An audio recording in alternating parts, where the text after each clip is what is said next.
Ku perlukan juru selamat agar jangan ku sesat. Selalu harus ku rasakan bahwa Tuhanku dekat.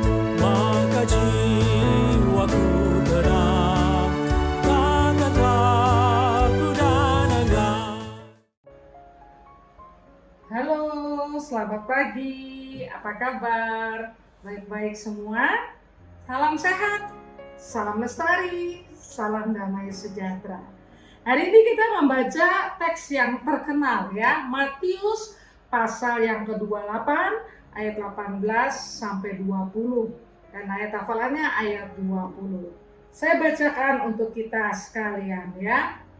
Yesus mendekati mereka dan berkata, "Kepadaku telah diberikan segala kuasa di surga dan di bumi.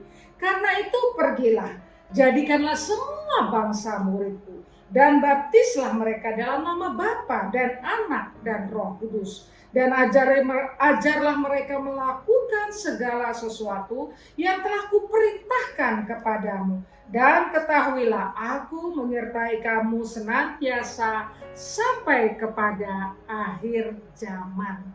Saudara yang dikasihi Tuhan, kita hari ini bicara tentang konteks yang terkenal. Biasa orang mengatakan teks ini adalah amanat agung. Tapi saya mau kasih tema yang lain.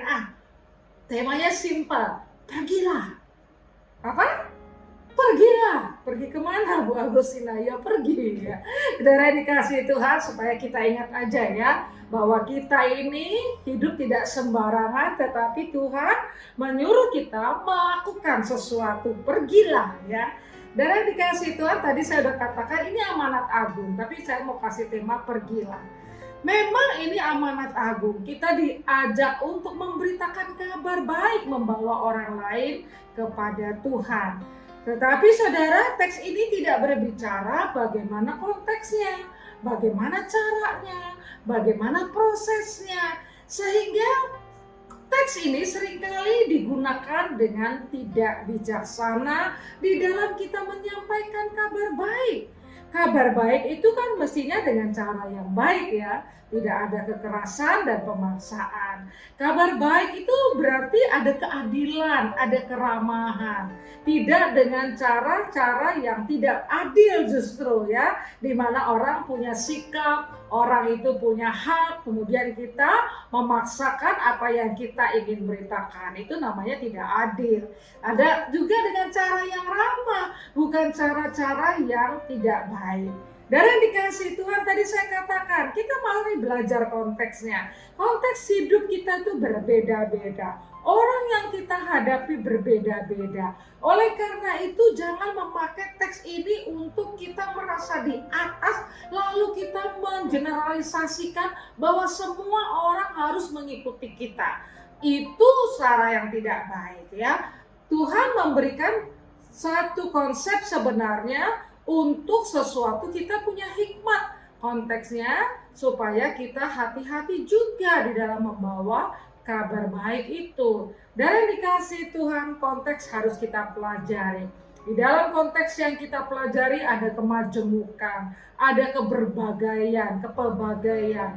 Oleh karena itu ketika kita mau mewartakan kasih Tuhan, kita harus belajar dan menghargai, itu yang paling penting. Setiap budaya yang ada, setiap relasi antar agama yang ada, kita menghargai supaya kita boleh mewartakan kasih Tuhan di tengah-tengah mereka.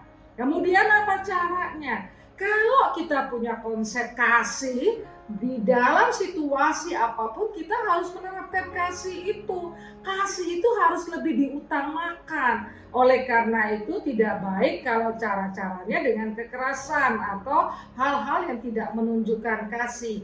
Malah justru menciderai bahwa kita mewartakan kabar baik, akhirnya sebenarnya realitanya kita mewartakan kabar buruk. Karena cara kita yang tidak kasih, yang tidak adil, dan juga pemaksaan atau kita merasa paling benar ya. Hal yang lain adalah proses. Proses orang untuk mengikut Tuhan itu bermacam-macam dan waktunya tidak bisa kita tetapkan. Jadi saya tidak setuju atau tidak sependapat dengan hanya sekian menit waktu kita bisa memberitakan kabar baik itu. Karena kita berarti membatasi kerja daripada Roh Kudus itu sangat luas. Dan yang dikasih Tuhan, saya pernah bertemu dengan anak muda yang mau percaya, tetapi ketika saya mendekati bersama-sama jalan, dia masih ragu-ragu. Saya bilang, kamu masih muda, tidak apa-apa ragu-ragu. Saya percaya Roh Kudus akan memimpin dia, waktunya tidak bisa ditentukan.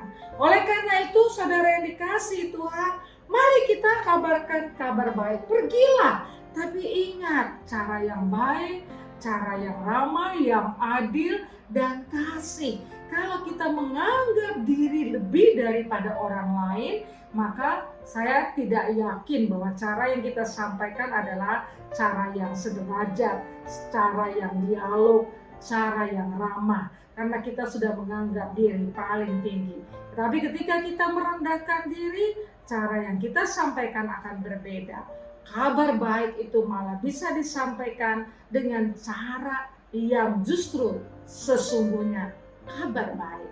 Mari kita pada hari ini masih punya visi memberitakan kabar baik itu di tengah kehidupan keluarga, di pasar, di tempat kerja, di pelayanan sekalipun. Karena ada banyak orang melayani tetapi sesungguhnya belum mengalami perjumpaan dengan Tuhan. Jadi kabarkan kabar baik di mana saja. Tuhan memberkati. Mari kita berdoa. Tuhan, ajar kami untuk tidak melupakan hidup kami di mana menjadi duta Kristus di tengah dunia ini. Memberitakan kabar baik dengan cara yang baik, yang adil, yang bijaksana dan kasih. Terima kasih karena Engkau mengingatkan kami Tuhan. Amin. Tuhan memberkati. Bila Tuhan ku